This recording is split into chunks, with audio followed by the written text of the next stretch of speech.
ඉතින් සුන්දර නානුවේ පැත්තවල සංචාරය කරනවා නම් නුවරඑළිය එනවා නම් ඒ වගේම නානුවේ අයිස් වැල්ල බලන්න එනවා නම් මේ ග්ලාස් වැල්ලත් මගේ අරගන්න එපා කියන එක මතක් කරනවා. මොකද හරි අපූර්ව සුන්දර දියැලක් තමයි මේ ග්ලාස් වැල්ල. තනියම පාඩුවේ පහළට කඩා හැලෙන හරි අපූර්ව දියැලක්. ඉතින් ඒ වගේම තමයි මේ ග්ලාස් වැල්ල ළඟට ආවයින් පස්සේ නානුවේ නගරය සහ දුම්රිය ස්ථානය හරි අපූර්වට පේනවා. ඒ වගේම තමයි මෙතනින් උඩට මේ පාරේ ගියයින් පස්සෙත් හරි අපූර්ව view point එකක් තියෙනවා කිව්වා අපි ඒකටත් යන්න බලාපොරොත්තු වෙනවා.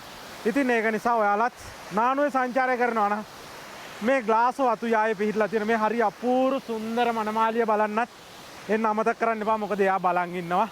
ඔයාලා ඇවිත් යනකම් හැබැයි එයා අනිත් පැත්තට බලාපොරොත්තු වෙනවා. බලන්න එන ඔයාලා මෙයාට හරි ආදරෙන් සලකයි. මෙයාව මේ විදිහටම පරිස්සම් කරයි කියන එක.